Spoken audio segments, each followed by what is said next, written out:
What if I told you? Motivation was never meant to last. That fire you feel after watching a motivational video, reading a quote, or listening to a speech, it's not progress. It's chemistry. It's your brain giving you a dopamine hit for imagining success, not achieving it. And here's the cruel twist. The higher that dopamine spike goes, the faster it crashes. That's why motivation feels amazing for a day, a week if you're lucky, and then suddenly, nothing. You wake up, the excitement is gone, and you start asking yourself, what happened to my drive? Psychology has an answer. Motivation isn't the engine that drives success. It's the spark that starts it. The real engine is something far scarier. It's called discipline.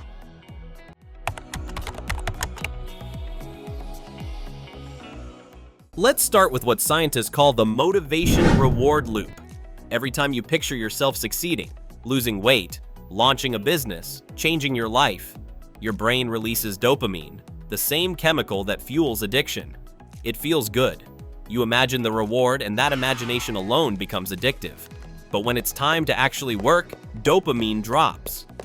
Suddenly, reality doesn't feel as exciting as the fantasy. The brain resists. It wants the feeling, not the effort. So you scroll through self-improvement videos, take notes, feel inspired, and do nothing. Not because you're lazy, because your brain is chasing the chemical, not the change. This is the trap of motivation. It rewards dreaming more than doing. And every time you rely on it, you teach your brain that thinking about progress is enough. Real progress starts the moment the dopamine disappears, and you keep going anyway.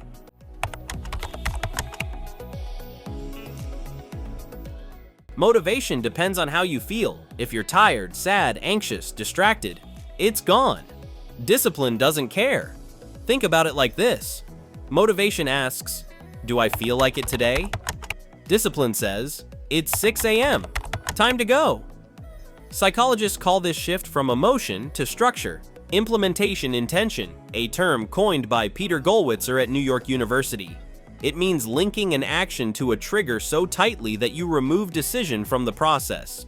It's not, I should work out, it's, when the alarm rings, I train. No debate, no delay, no dopamine required. That's not just self-control, that's neuroplasticity. Every repetition reinforces a circuit in your brain that says, I act no matter how I feel. And that's how ordinary people become unstoppable. They stop waiting to want it. They act until it becomes who they are.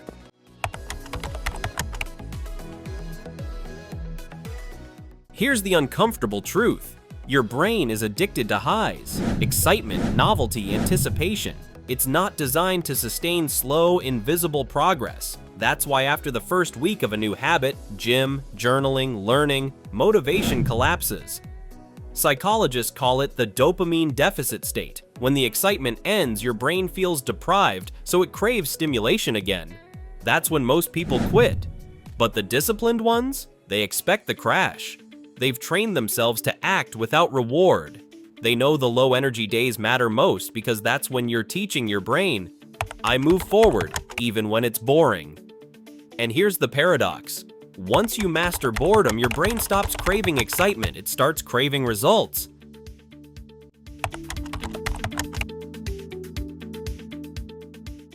Boredom is not your enemy, it's your threshold to mastery. A 2020 study in the Journal of Experimental Psychology found that people who can tolerate boredom longer show higher levels of sustained attention and long-term goal success. That's not coincidence. That's cognitive endurance. Most people fail not because they lack potential, but because they can't stay still long enough to see transformation happen. They mistake stillness for stagnation. But the truth is, stillness is where discipline grows roots. Every rep in the gym that feels pointless, every hour of study when nothing clicks, every morning you show up even when you don't care. That's not wasted effort. That's identity formation. Discipline isn't built in inspiration. It's built in repetition. Boredom is just the discomfort of rewiring your brain.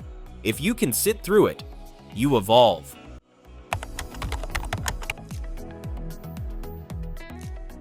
Motivation says, I want to do this. Discipline says, I am the kind of person who does this. That single shift, from desire to identity, changes everything. Behavioral scientists call this identity-based habits, popularized by James Clear in Atomic Habits. It means you stop focusing on outcomes and start reinforcing who you believe you are. Instead of, I want to get fit, you say, I'm the kind of person who doesn't skip workouts. Instead of, I want to write a book, you say, I'm the kind of person who writes every day. The goal disappears, the behavior stays, and the more you repeat it, the more your brain aligns with it. That's when you no longer need motivation, because you've turned the habit into identity. It's not effort anymore, it's instinct.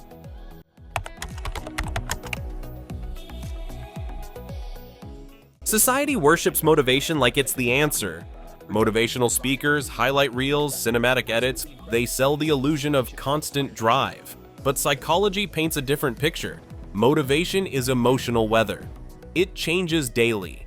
Discipline is climate. It defines your environment. Relying on motivation is like trying to sail in the wind. Relying on discipline is like building an engine that moves even when it's calm. That's why disciplined people look cold, robotic, even obsessed. But they're not addicted to effort. They're free from emotion. They don't need to feel good to do good. And that's the highest form of freedom the brain can achieve. Action without permission from emotion.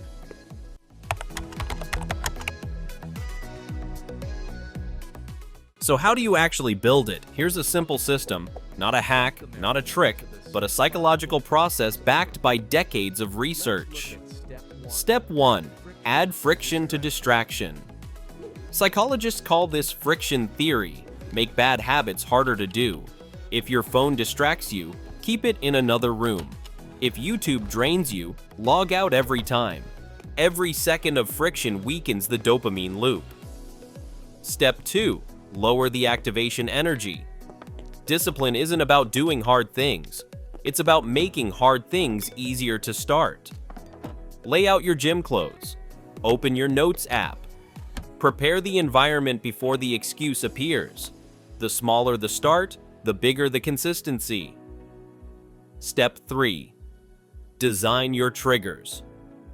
Link your habits to fixed cues. When I drink coffee, I write. When I brush my teeth, I meditate. These are implementation intentions in practice, automated scripts that bypass mood. Step 4. Track actions, not feelings.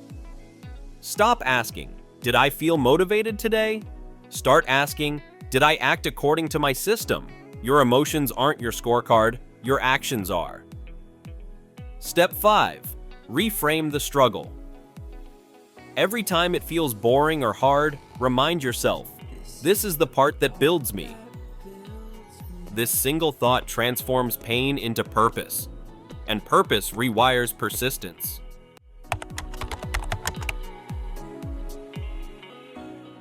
The most disciplined people rarely talk about discipline. They don't post about waking up early or grinding 24/7, because they know talking about goals tricks the brain into feeling like it already succeeded. They move in silence. They let results speak, and that quiet consistency is what makes their success look effortless later. Neuroscientists call this automaticity. When repeated behavior becomes subconscious, it's the moment your brain stops negotiating and starts executing. That's what makes discipline so powerful. It replaces motivation with automation. You don't fight yourself anymore, you just do.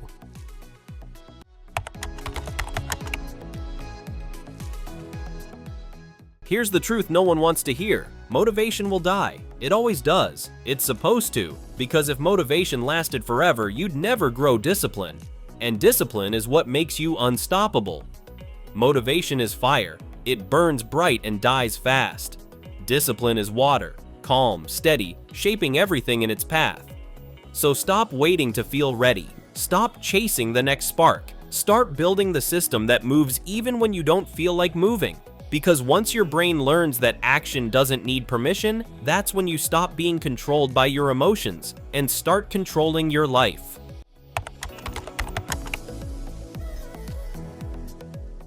You don't need more motivation, you need proof. Proof that you can act without it.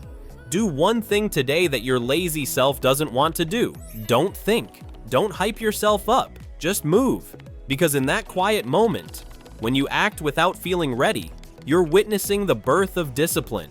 And once you taste that kind of control, you'll never chase motivation again. If this message hit you, stay. Because here, we don't chase moods, we build systems. We don't wait for change, we train the brain to become it. Stay disciplined, stay awake. And remember, motivation fades, but discipline rewires.